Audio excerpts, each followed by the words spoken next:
And Yeah. Welcome we're to the on. Audacious Playground.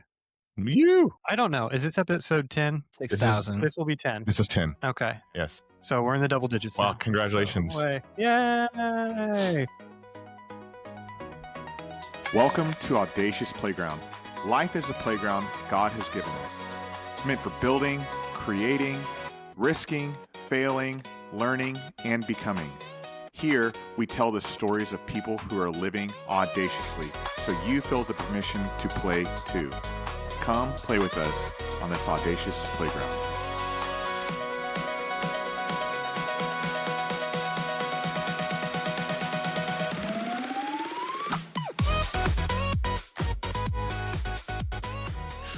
The number one podcast at 605 Austin coming at you. But, This is true. so before we started recording, we were talking about Bert and logo. So when we started the Audacious Playground, there's a lot of podcasts that are serious business podcasts and people story. You started from nothing, you got to $1 billion. Like, oh my gosh, it's crazy. Kind of the rise and grind culture. The Audacious Playground, we want to come from a little bit of a different angle, have a little bit of fun while we do things, but also, I mean, life is serious. But the invitation from God, our creative heavenly Father, is like, hey, come play on the playground. So that's kind of the starting point. So, And so our names are. well, I'm John Mark Buckner. John Mark Yeah. Buckner. And then we've got Preston Seibert. Say hello. Hello. Yeah. And then John McGovern. And we've got Dillon Meek Wow. with us today. Super excited to get into it. Yes. But so in typical fashion, around the horn.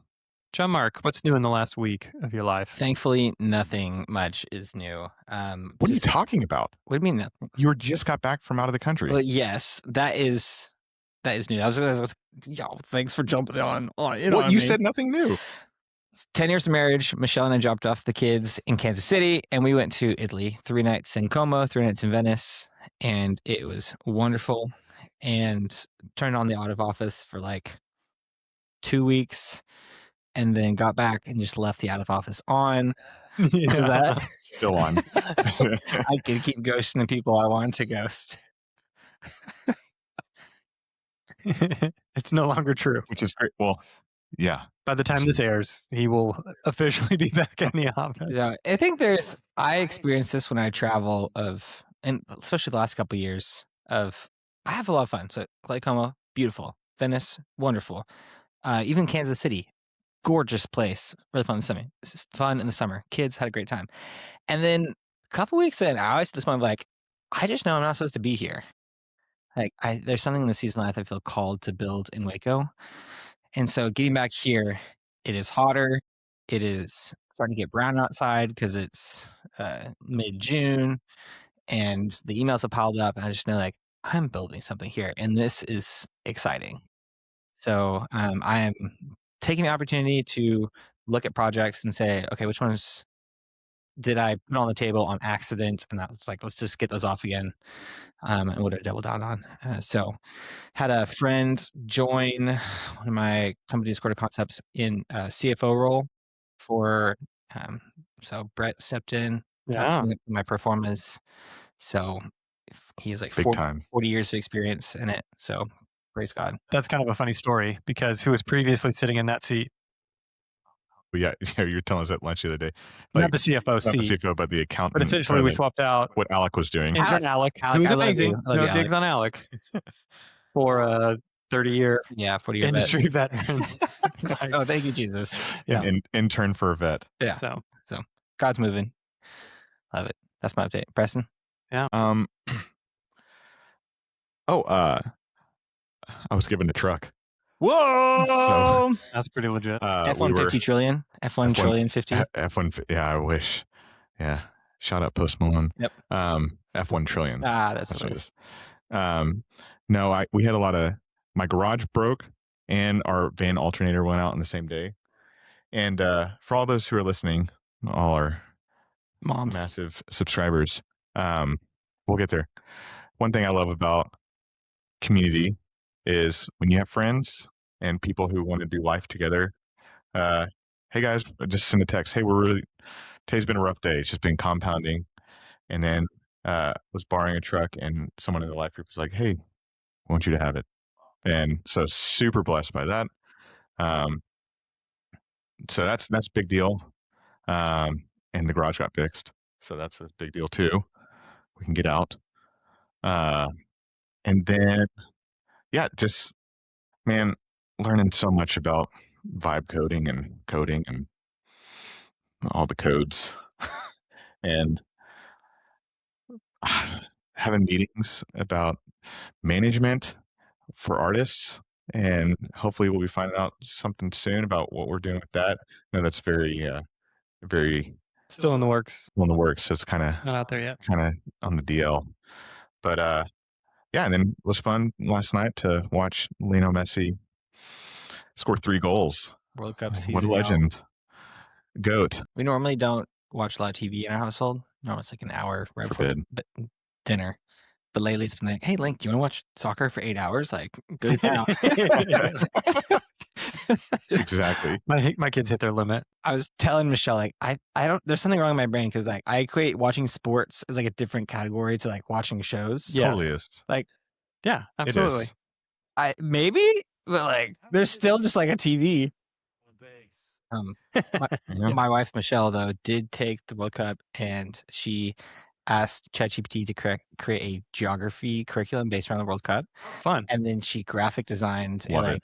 like coloring sheet and like questions for like 5-year-olds, Yes. like one for each country participating. So anytime we turn on the TV and the team is playing, we see if they're in our database yet, and then we like draw the jersey, learn about the country, we're watching the game. Dude, Audacious mom. I know, go Michelle. Dude. We should Yep. do that. I know. Even my mom was like, when are you going to have some Audacious ladies on there? I was like, we'll talk about You're that. right. Yes. Maybe my The mom. bro soup is but- strong. Yeah. It's That hard is to true. get out Yeah, of she that. would be great. Hey, All right. I know. get it lined up. This is our scheduling coordinator, Yeah, I know. Preston. So, I It's would me. I'm listen great. to your mom interview our wives. That'd be She would be great at man, that. All right. that would be fire. Let's do it.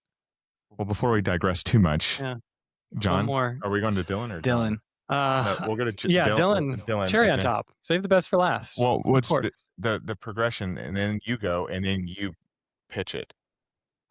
Remember, guys? I remember. This is what we John planned. doesn't. Yes. This is where the MC becomes the follower. I was fishing. I was supposed to be fishing in Louisiana for a couple of days with some guys, but the storms were coming in, so they call us and I'm like, don't come. So I was just, it's been really rare. It's been forever since I've had 2 days on my calendar that were just totally clear and I could just get caught up. So got caught up at work, but I was saying I love summer. Last day of school is one of my favorite days of the whole year. My daughter's going to 4th grade. My son is going in 2nd grade, and we have a 2-year-old too. But like, it's in that kind of sweet spot of like middle kid. Like, they're like old enough to be like, let's watch The Sandlot or Angels in the Outfield, but Yeah. like young enough that they're like not too I cool love to it. hang. So I just love summers. I love like slow mornings where you can just kind of like, kids are in the pajamas eating breakfast when you're like rolling out for work, and like it's just easy going. And Yeah. it's a fun season. And I do like Waco is hot in the summer, but I love Waco summers. Like I love hanging at pools and with friends and just kind of the low key atmosphere. And it's a really fun season. So That's What awesome. were y'all going to go fishing for? it was gonna be trout and redfish and in the bay. So yeah, it's really fun. It's really fun. You like get up at like, I don't know how, it's like very dark still, and you go fish like all morning, which is really fun. Hopefully a limit. Sometimes you do, sometimes you don't. And then you like come in, and it's at this place where it's like not fancy, but it's great, and they have like great food. So they'll like feed you like a good home cooked, like 3 home cooked meals a day. And then you're just kind of like, okay, do I have any work fires I need to put out? But then you've been like baking in the sun. So it's like, maybe I go take like a nap and like set the thermostat on like 68 degrees from being in the hot, like sun. 100%. Yes. So Those cold beach naps. cold love beach it. naps are the best. Yep. Cold Beach Nap. Dude, Good band name too. beach nap. Cold Beach Nap. Cold beach nap. Just like eat a sandwich and go sleep and cold. Like I ain't paying this electric bill. Like Yeah. let's Crank it. crank it down. I love it. Oh, That's good. reminds me of pheasant trips. Yeah. Dude, you just go walk all morning, eat food, and then pass out. And it's like the best nap ever. Well, myself, the How about last you? week has been cool. Just continuing to extend the AI journey. For those of you that don't know, the SEC pattern day trading rule has been lifted. Yeah, that'd be most people listening to this, including Yeah. myself, apparently. Yeah. So that has been a longstanding rule that's required account balances to be $25,000 or greater to be what they call a qualified or Day trader. pattern day trader. Okay. And that means that you can't have more than 3 round trip trades in a week. The software that we've built does more than 3 round trip trades in a week. So the removal of that has allowed much smaller accounts to get up and going. So we've been testing Is this Builder HQ live or to something the else? No, this is for Marlin. Marlin, which I don't Marlin think trades. our podcast listeners have heard about Marlin. Yeah, maybe because Oh, it was yeah. kind of sleeping because of the Under rules. the radar. That's how I got started in Yeah. programming, was trading algorithms. So, What AI platform do you rely on to like build?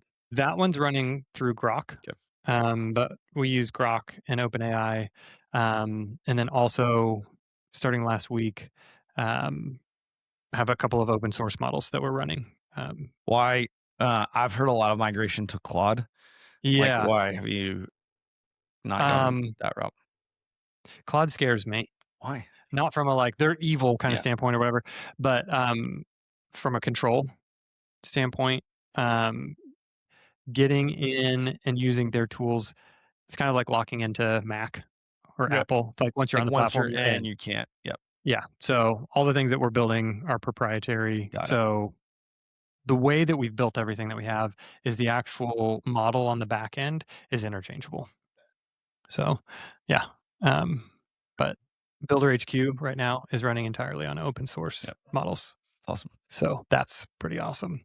But I think the most notable thing that I've experienced in the last week is went into a meeting here in town. And I was also out of town last week. So I was coming back, just deluge of work. But the first question that this gentleman asked me was, tell me something good. Mm. And it just struck me as amazing. Yeah. Like that's deliberate. That's not on accident, but it sets the whole tone of the following conversation. Like, tell me something good. Not, Great. hey man, how are you? Or what's up? Because it's like, there's all the just impulse response answers. But that it's like, oh yeah, there is something good no matter where you're at or what's going on. Tell me something good. So that's kind of where I've been meditating this week. that. I'm just like, tell me something good. So Very good. AI and something good. That would be the summary for the last week. Love it. So, Dillon, I actually don't know much about your backstory. Know a little bit about recent times, but a good starting point is usually high school, maybe college. Which was more interesting for you? Were we like college came alive, or was that more of a high school season? It's funny, I can look back in every season and feel the regret of mistakes, and sometimes probably like that hits me first. But I can look back and also like just see how great those seasons were. And I loved both. I loved high school and college, but I loved college. I had a great experience. Went to Baylor for undergrad and law school, but for undergrad specifically, like had some great friendships. And did you work during undergrad at Baylor? I did. I worked in the law school part-time doing doing like a student worker, like filing documents in the dean's office. And I thought that was just kind of a strategic play to be like, hey, maybe I can build some relationships with the dean's office of the law school, knowing that I wanted to go to law school. And so I do think it proved, helpful. So did you go straight into Baylor? I know the gap's like 3 weeks. You could start straight away. My first class was before I graduated. Yes. And from undergrad, it was like, I know in hindsight, I was like, let's get going with this. Like, let's roll. And I think in hindsight, some adventure might have been better, but I was able to do like at the end of the summer, you get like a 6-week break. So I was like, I'll like take 6 weeks. And a lot of my friends are like working full time now. Mm-hmm. So, so I definitely did a epic Big Bend, trip that summer. But yeah, I went straight into law school. But yeah, What was happening in your life in college that made you decide, I want to go to law school? Was it like, I want to be a lawyer? Or yeah, was it I think something else? it was a combination of like, how am I wired? And I think there's some aspects of being a lawyer that like suited me, but more to it was I think it's like just a good degree. And that's kind of how I've utilized it. Like that hasn't changed. I was less like I'm made for the courtroom or I want to do like complex transactions. It was more like, I think this is a solid degree. This is going to be a solid tool set that I'll have. I think that it'll, you know, like, yeah, just open opportunities up, hopefully, that will, yeah, be helpful. So really, yeah, that was more of where I was seeing. I never was like, I'm for sure gonna. I did work for a great law firm with great partners and associates for 3 years because I'm like, if you go to school, you like go do it. But like about 3 years in, I was like, I think I want to do more business related stuff. I really like real estate. It kind of like plays into like what I was doing, what I've done really the last 4 years is like city building type work is more interesting to me on the private and the public side. Yeah. And so I like found out pretty quick, like I don't, I'm not to say I would never go back to a law firm. And there's definitely days when I'm like, if this doesn't work, at least I know I've got this degree Yeah. and go back and work at a law firm. But, Yeah. that kind of is the base was the genesis for that. That's cool. Was it just kind of getting your JD in general, or were you wanting to pursue real estate law? No, I wasn't. And Baylor's a really good, litigation, like courtroom, law school. So I knew that I was like, if you're getting this degree, go be in the courtroom, like practice law, doing litigation. So I did civil litigation for 3 years, but I was not like, I want to go do real estate law. And in some ways, like even now, like I will inherently do real estate law on a day-to-day basis, but that's not my favorite part of what I'm doing right now. Like I said, kind of the city building side of real estate is what's more interesting to me. What was Waco like when you moved to town? Because from Victoria, come to Baylor. Yep. What was it like? Because ultimately you decided to stay. Yep. But what was it like? So even like, I am much older than you guys. I graduated from high Well, school not try me. in 03. Oh, four. Oh, okay. Yeah. So you edged me out. Much older. I graduated from high school in 03. So came to Baylor in the summer of 03. Coming from like, I'm actually like in a small town outside of Victoria. It'd be like Lorena. And we like shopped and lived in, is called Edna is where my parents live. And, boy, it was like 20 minutes away and we did a lot of life in Victoria. And so, so I did not like come here thinking like, what a small town this is. Like a lot of people from, other large cities around the country. So I loved Waco when I got here, and it was way sleepier than. But by the time I had graduated from undergrad, I like loved Waco. I was like, it is such, and that is attributed to the fondness of how great undergrad was for me, and I think coupled with I being not from a large city, I didn't have withdrawals for a larger city or like miss the amenities of a larger city. I was like, this is great.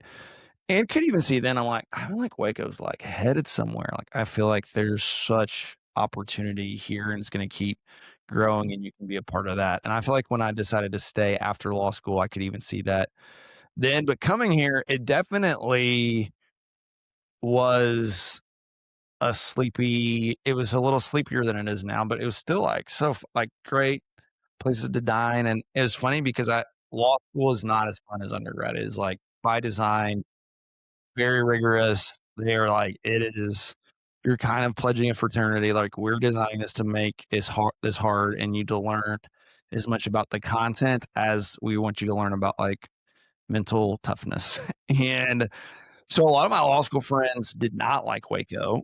And all my undergrad friends, not all of them, but many of my undergrad friends, even if they're like I'm not going to live in Waco, look back with such a fondness for the city, which kind of matches like they were having a fun time in their life in undergrad, and law school was such a beatdown. And a lot of my law school friends are like, "Oh, that town, I just have nothing but dark Yeah. Law memories of school it." killed the vibes here in But, Waco. yeah, I mean, again, it's great. I love being in law school, and I think it was great, but it is meant to be rigorous. Yeah. And so, but again, but even then, like I love, like we would do this thing where like after finals in law school, we'd be like, "What's a restaurant we haven't been to before?" and go eat there, and finding fun places. And again, I love Baylor Law School is an incredible school. I just, it's just funny how like people's memory of the city. And again, Waco was so different then. I mean, I truly think I've been here for so long, and it doesn't just like turn overnight. It's been this kind of like slowly things have rolled in and changed. And I think it's funny, like you wake up and you're like, well, this is actually a very different city. My friends from undergrad come back, I'm like, this is so different than what it was. And I'm sure that's even y'all's experiences, even though it's been a shorter period of time. I mean, I moved here in 2007. Yep. And so, wait, you were saying picking out restaurants at the end. What is a restaurant that you miss in Waco? It's not, that's no longer that's not here. open. And not like on the border. Yeah. You can't say RIP. Outbacks. I did go to On the Border in undergrad. I'm trying to think there's something that's not open anymore. I can't, like, nothing's coming to mind but there's places like, there's this place that's still open that I really enjoy, called Lone Star Tavern, and it's out in I don't think I've been there. It's kind of like if you're headed to Corsicana, it's off the road, and that's just not in our rhythm to go there. But it is really, really great food and really great atmosphere. And we used to go there a lot in undergrad. And I say it's not our rhythm, not because of any, it's just further, it's just further away. But it's a really great place. But that was like a place that I used to like love going to. And once we got married and had like Did you frequent Food for Thought? Yes, I would get the chicken nachos. Yep. Yeah, dude. Or I guess it was called It's like the second time on this the podcast. Nacho Mama. Cut the olives. I was just right. thinking about Food for Thought. I love it. I love the smell of that so- place. Those chips. My wife loved the place. John's wife loved My eating there. wife I one worked of- there. yeah. I worked there, and then I left before The cheesy chicken same happened. avocados hold the olives. Golly. My wife That was wrote. one of my first culinary experiences in Waco. Like, I like Betsy how you is call it that a much culinary of a culinary experience. I would. It I think was it's for great. me because Betsy had been talking about it for years. By the Yes. time we were here, and so she's like, "We got to go to Food for Thought and get the nachos." It's Like Food for Thought was for sorority girls in like the early 2000s, as Mamaka is now for Yeah, Probably that's probably is. right. Listening to Matt Wirtz and Dave Barnes as they went. 100% true. Cool. My first culinary experience in Waco was we went to Texas Roadhouse on the Circle. Yeah. Yeah. And threw those peanut shells on the floor, and we went there quite a bit. There's like more, like those are places, again, Texas Roadhouse is still like a really great restaurant, but as like there's more local spots that have like popped up. But I feel like in undergrad there were maybe not, maybe it's just what I knew and what I didn't know, but to me we went to like way more places like that. Mhm. Georgia's was like a big staple for us too. We went to Georgia's sure. all the time. But For sure. let me pull us forward. So you graduated with Yeah, a law okay. degree, and what was your real quick? What was your first job you got out of school here in Waco? yeah, I went and worked for a law firm called Haley and Olson. It's still here. It's a great law firm, great partners and associates, and built a lot of great relationships. And really enjoyed it. But was given an opportunity to go work with some guys who were doing some real estate investments, and it's kind of like, I think if I want to try this, this is the time to go try this, and I can jump back into a law firm. But I think if I'm like 40 and want to go try something new, which turns out is not true. I think at any point of your life, you can always go try something new. But in my rationale at the time, I was 28 and felt like it was a good, so jump in. So I went and worked with Ryan Gibson and Chris Dillon. Let's go build something. Let's go start a real estate investment company and build something together. And we like didn't know what we were doing. I mean, two of the smartest business minds that I've ever like been around, but it was still very like building the plane as we're flying type business, and was trying to figure out how to do real estate investments in Waco and make money at the same time and support our family. It was an adventure, and it turned out to be a lot of fun, and really thankful for that season. And we were able to do some fun projects, and we really zeroed in when it really started clicking was we zeroed in a geographic area. Kind of went super deep there. And then as opportunities happened outside of that geographic area, we would evaluate them and pick them and test them. But probably like the most successful thing we did was this place called Executive Plaza, which is a very boring office building next to the YMCA and Family YMCA. If you can picture that. The IRS in it was an old ice hockey rink that was converted into like government offices. Is that where the Waco Wizards play? Correct. No, it had been converted like decades before we took it, and it was not. Bring It back is the like Waco Wizards. not sexy at all. It was like a very boring government leases. And Taylor Allen worked with us too. He did an amazing job getting that place leased, and that ended up probably being like the most lucrative project we did. But where we focused was kind of like between Franklin and Waco Drive, between 17th Street and like 25th Street, and we like went super deep there. We bought some old historic apartments. We built some new apartments. We like recruited the Pinewood guys to come and open up Pinewood there. We recruited Harvest and Sloan's to kind of jump in there and bring some culture in. And that was like really a fun, and all of those like commercial tenants in that pocket. And that was like really fun, was like, and I think it was lucrative. Like we made good money on those investments. We're able to like reperform some of those apartments and kind of build a vibe in that area. But it was like really fun to do. It was a successful business, but I really enjoyed the city making element of that, of like, let's go get really good tenants. Let's like make the lease like make sense for us, but also like recruit people who are going to do cool things. And I feel like it like helped me see in doing that, like you can build on the private side or on the public side. Like the city can be what you want it to be, but intentionality will have impact on that. And so like it can be super like, if people want to just let the market be the market and like do it, or you can be like, let's go build a neighborhood and go recruit some cool tenants that are not intuitively going to like locate here, and like figure out how we want this place to look and feel. Like you can do that. It just takes that level of intentionality. It's really cool. So along your journey, mayor, how did that come about? Where's that step? Because I think one of the resonance points in most people's story, there's a moment that feels a little audacious. And maybe it was getting into real estate. Maybe that's what that was.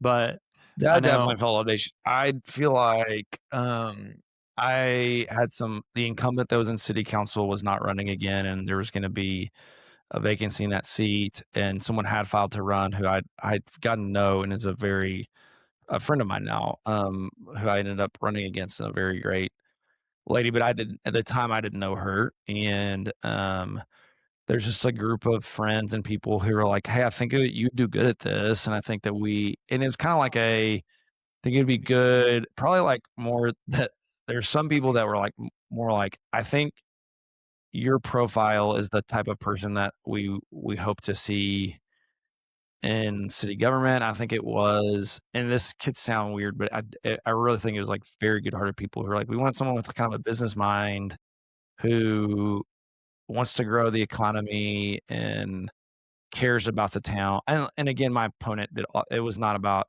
her versus me, but it was like that people that knew that there's a vacancy here. And our district was an interesting district. It's a very central Waco district that kind of like weaves from downtown and kind of zigzags over to the like Highland Baptist in the old Hillcrest Hospital area.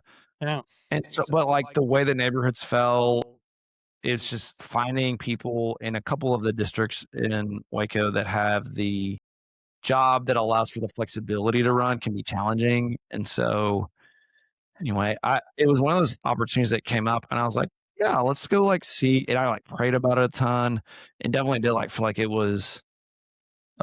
it felt like a bold step. to go do that. I was in the Antioch Discipleship School at the time, and and I know this was city council. City council. It was 2015, and this is my introduction to you. I had not met you yet, and I was at Baylor, and my friends were like, "Oh, we're walking out to pass out leaflets for I Dillon know. Meek," and I was like, Yep. "Who is Dillon Meek?" They're like, "He's really young, he's really cool, and we're gonna go knock on door to door to tell I people." know. And there's I was like, "Okay, so like the myth is born in my that's mind." strong ground He was game. It's like, yeah, there are some people that were like, I was an underdog, and it wouldn't have happened if not for like really kind people who like believed in what I was running for. I think there were some people that like gave it some pushback in terms of like, this church is blindly supporting this guy, and I never saw it as that. I always thought it was just like a very like endeared group of people who like tested me, and I wouldn't have been able to do it without good people like you doing that. So No, not me. That's awesome. My friend. your friend, yeah. I was too ignorant to know that I should have gone I on mean, the I was bandwagon. I was back living then. in Louisiana at the Yeah. time, so I didn't get to do that. Everyone got on the So, I'm bandwagon. sorry. I didn't know if you were. I didn't No, have a I car, don't so I couldn't get over there blame to you at all. knock That's, on like, doors to way- tell about the yeah. goodness of Dillon Meek.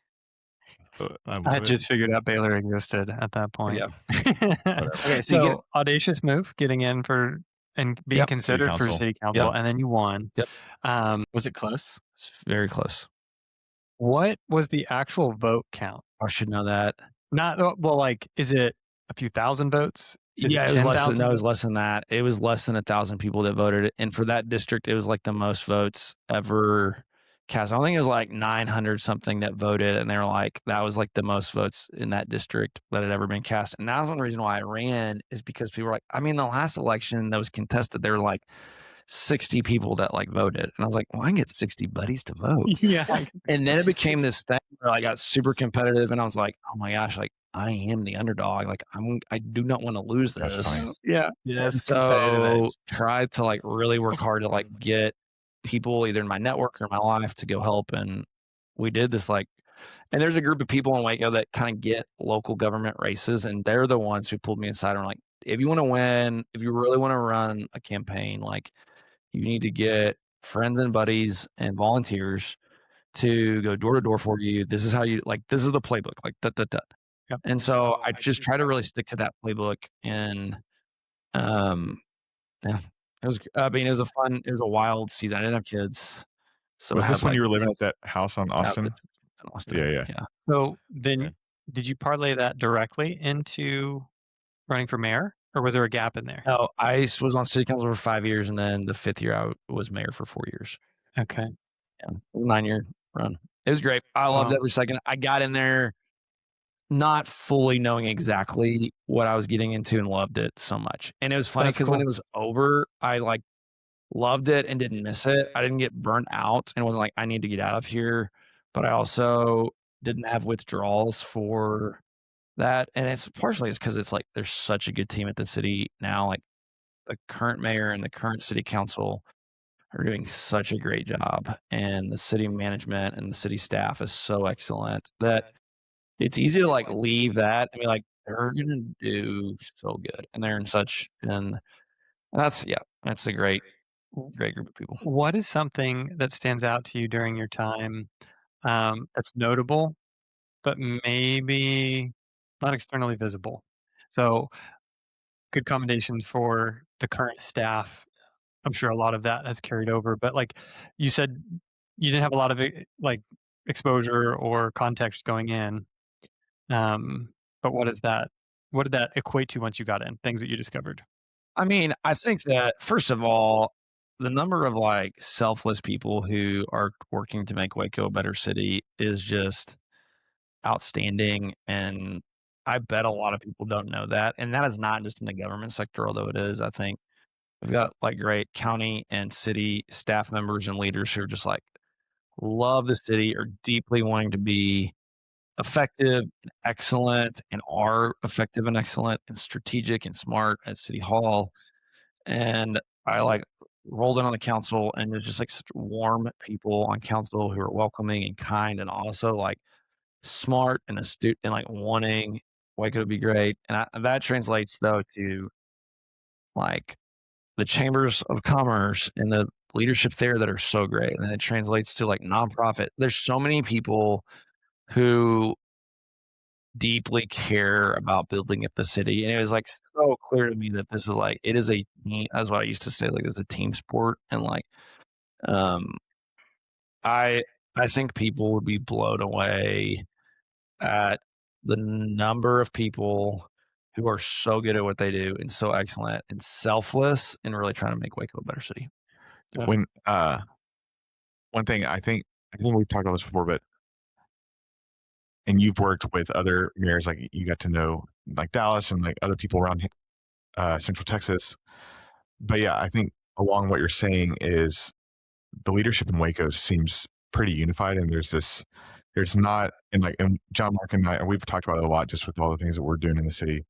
It's just not like right versus left or anything Correct, like that. Because I mean, technically you're not running as Democrat or Republican, but it's Someone everybody could pull that card, but they could, just decide it not to doesn't do that happen. in Waco. But it's like everybody who is working in the city, it's like everybody wants the same thing, and everybody's willing to sacrifice. And I think that it's like you can disagree on a lot of issues and still be united. And I think that is what is special about Waco and worth like fighting for and protecting is like on a council, we would vote differently regularly on council. We would have different ideas or in executive sessions or in live sessions, but more vibrantly in executive sessions, we get big debates on like important issues of spending and prioritizing what and how and when. And I think it's really great to be around the table with different minds, thinking different with different ideas.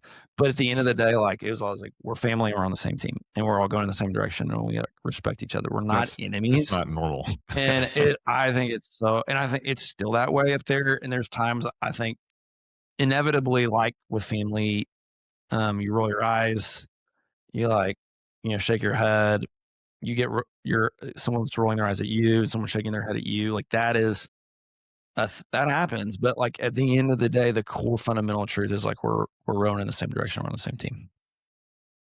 Remember, or how was it for you? Because you just stepped in to be mayor, and was it 2019 or 2020? I came in 2020.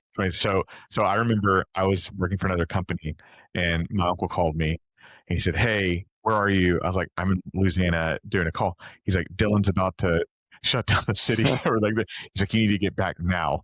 Like, so what was that? Yeah, so I actually wasn't when the city like shut down. I was not the mayor. I was on council, but I had filed to run for mayor in January of 2020.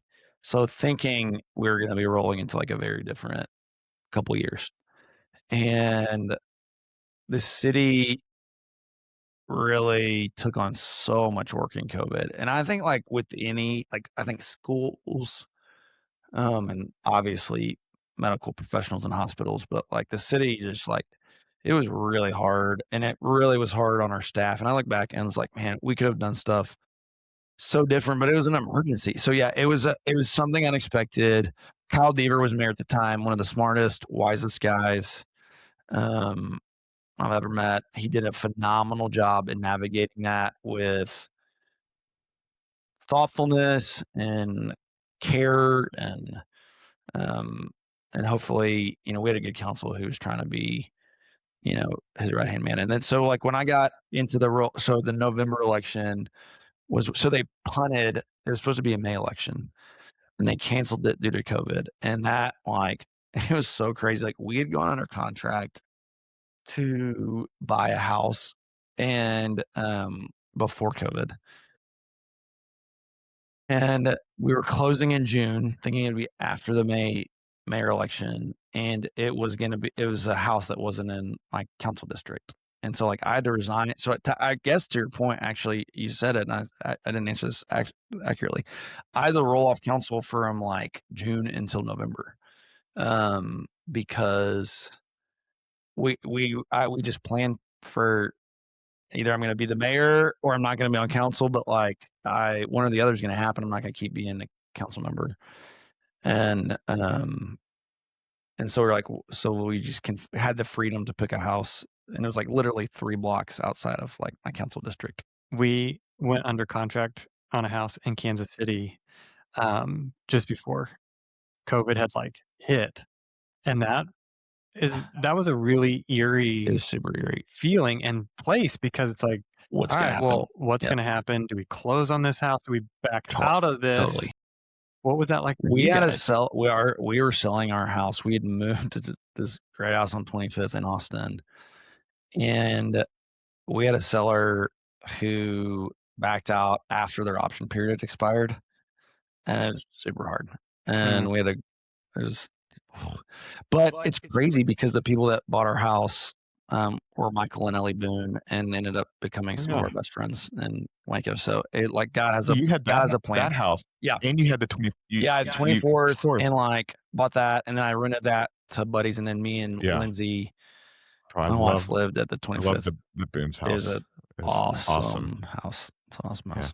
What did you learn during that time? Because like obviously you're doing city council, but stepping into being mayor, what are things that you learned about leadership that were kind of like either like a punch in the face Yeah. or things like that? Well, I think that, I think humility is so critical. And I think the other big thing for leadership that I learned is be okay with your weaknesses and build a team around that, and honor and try to be an honoring person. Things I think I could have done better is I really was like, this is a moment for Waco, especially when COVID kind of like calmed down.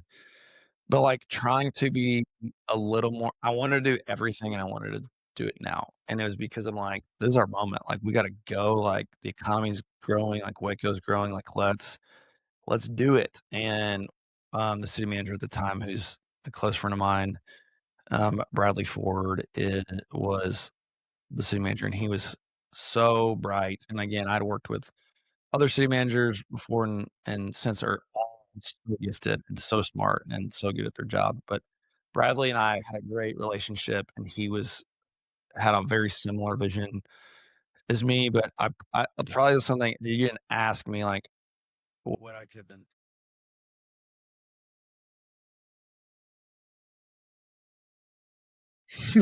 Yeah. So, future looking, picking a priority. Take a minute. What do you think? A podcast minute. A podcast minute, but yeah. like meaning you don't have to pull something on the fly, right? But thinking about Waco, where we sit now, and you looking at the horizon, like what's a point on the horizon that you see that's bright? It's like, oh, this direction, whether it's something that people are pursuing and maybe others can join, or something that's like, hey, this is untapped. Yeah, I think that I would say two things. One is like very tangible, and one's a little more intangible. Waco's going to keep growing. Mhm. I think being between DFW and Austin, it's going to keep growing, and how rapidly it grows and how quickly the growth accelerates and what kind of growth we have is like TBD. But being in a city where there is economic vibrancy, and where you're kind of in this like between these two huge metropolitan areas in the state that has a really strong economy, it's like fun to just know that like as we're trying to build a city, it's gonna keep growing, and that creates opportunity and for high vision guys to go do big vision things, betting on that's gonna happen. And there's some good data to show that it is. And whether how fast it grows is to be determined and what that looks like, but it creates a lot of opportunity. I think the other thing is what I see in Waco's future that really sets it apart is the culture in Waco that is so, in my opinion, like, maybe I'm biased. Maybe everyone says this about their town.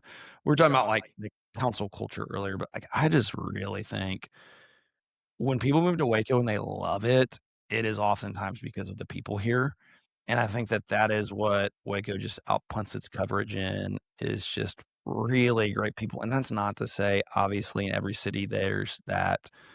I think it's easier to do life on life in Waco with people because of the size of Waco. And so it's like we have family in bigger cities, and they're like, if they're going to meet their small group Bible study or some good friends, it's going to be like sometimes it's a 45-minute one-way trip just to go like grab a meal. And So the advantages of proximity to really anyone in the city makes that a little easier, but I just think it's just great people. And I do think the faith component like definitely plays into that. I think when you are walking in Christ, like you are going to be more likely to hopefully have the fruits of the spirit in your life, and that like bleeds into a culture. And like Waco is not perfect by any means. And there's a lot of like dark history in Waco that gets pointed to, but in the horizon, I think the future is really bright. Like, praise God for this great economic growth that we're seeing, but also like I think the future is going to be bright because you got really good, godly, intentional people who are trying to build up a city in the right way. It's true. I think what happens is Waco for the last 10 years been this Magnolia hotspot. So people detour a little bit off I-35 and they're like, okay, I like Magnolia. They just see there's not a lot else to see. And to be fair, you could drive through Waco and be like, it's not the most gorgeous thing. This is not Colorado. This is not Vermont in the fall. But if you stick around just long enough, you meet someone, you realize the community is so deep. And that's been a story for me over and over. People say, why Waco? And how'd you get into this business? And I say, I just kept asking stupid questions. And the community was so kind to keep answering my questions. And fast forward 6, 7 years, here I am. And I'm running these businesses. Not because I got thank you. Not because I got an MBA degree and I was not smart enough to realize I should put two with my tool belt, like a law degree. I just You're doing awesome, bro. You're in a great just spot. got into it. Okay. You stepped into owning a title company and you joined a commercial real estate company. What are some sectors of growth you're specifically excited about? Because I'm with you. Like, we're sitting in the Texas Triangle. I think it's easy to predict moderate to high To growth for severe Waco. plaque psoriasis. Yeah, great. Sorry. I had to Symptoms may include everything. Symptoms may include growth, not growths, but growth. Sorry. I think we're gonna grow, and it's like it's fun as an entrepreneur. It's like to tell people Waco's growing, and it has room for you to participate in. Yeah, I think that's the big pitch is like be a part of this. Like if you come here, you can help shape where we're going, and you can be a part of what the culture is, and you can be part of building businesses here. And we know guys that have done that at a variety of levels. And man, I think that like that's a great question. And I don't have like I'm excited for one sector to come because this is like to your like it is kind of like you need everything. Like you need to bring industrial to bring executive jobs to bring more housing to bring it just like it's you need all the sectors.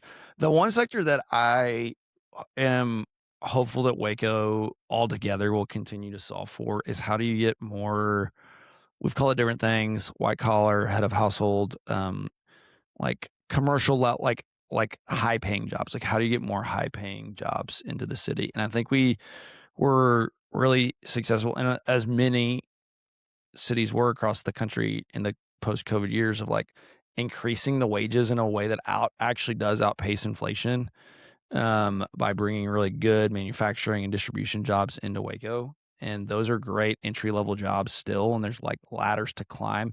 Waco's economy used to really like plateau out with like entry-level jobs to where you get work for some of these factories for years and you're never going to make more than $2 above minimum wage. And that's not the case anymore in Waco. And I think with MCC and TSDC and the chambers of commerce, like everyone's trying to work to like, how do we educate up our workforce and get them higher jobs and recruit higher jobs here?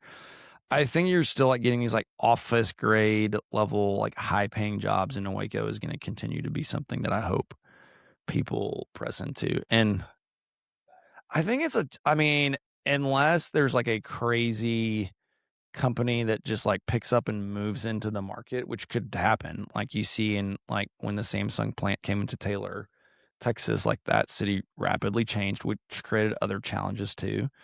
But barring something like that from happening, which could, I think it's like this chicken or egg thing when employers look at Waco that have a lot of jobs. They're like, man, you don't have when I look at your demographics, you don't have the educated workforce to justify us like opening an office there. And then on top of that, like it's far from an airport. And then when you talk to Baylor grads or people that I know that like know Waco, but they're like, man, I would love to move to Waco. There's a lot of people that wouldn't, but there's a lot of people I think that if they could find the job, they would move here. There's just kind of hard to get a job that pays what they're making in Dallas or Austin. And so it's this weird chicken or egg thing. And I think that like the two solutions that all I know of is like really getting behind homegrown companies that are growing. I think Cornerstone's a great example of that. Yeah, I think you support entrepreneurs, you support local entrepreneurs, you support businesses that are growing. I think the other opportunity is ensuring that there's a close relationship with Baylor grads who've seen exuberant success. You know, if there's a company that a Baylor grad runs and they're growing really quickly, just like making sure they know, like, hey, if you want to open up a division of your company in Waco, like we want to support that. And so there's a lot of people who love Waco and love their time at Baylor. And I think it's a unique present. And I think people that have done that or people that grew up here and left, maybe even not, that didn't go to Baylor, but were here for a season and continuing to just like maintain relationships with them and create opportunities for them. Well, it looks like you and me have the mics right now. I think that's pretty good. And we're basically at the hour. At the hour. So that's taken us to it. So it's been awesome getting to hear a little bit more about your story and the time you've been in Waco. 20 years? Over 20 years? Over 20 years. Crazy. So you have seen quite a bit of a transformation, which is awesome. And I loved hearing a little bit about kind of outlook that you see. So Fun. Thankful for you guys. Fun to see what y'all are doing in town and excited for the imprint y'all are making. And I know it's going to keep going and being great. So yeah. Wait, last question is, what are some recommendations? What are you reading? If you like to read, Yeah. what are you reading? What are you listening to podcast wise? What do you like to listen to music wise? Yeah, I always ask that. Well, my favorite podcast is Meditations by McMurray. Hey, yo. It's a great one. But he hasn't come out with one in a while, and I'm not pressuring him to do it, but I love that. We're pressuring him. That's okay. The number one podcast at 605 Austin will apply the pressure now. Yeah. Podcast. And then that's my, Podcast but I'm pressure. really, really enjoying the Sing. I'm not familiar with the Shane and Shane do a morning podcast every morning. And you can, if you sign up, you get a text at like 7:07 a.m. And it just comes in your text and you click on it. It's like a reminder and it's a short and it's called Sing, and they have a guest speaker on and they will do like a little morning devotional that incorporates a song. And it's really meaningful every day. It's really easy. It's user friendly. Really check out Sing. It's a great podcast.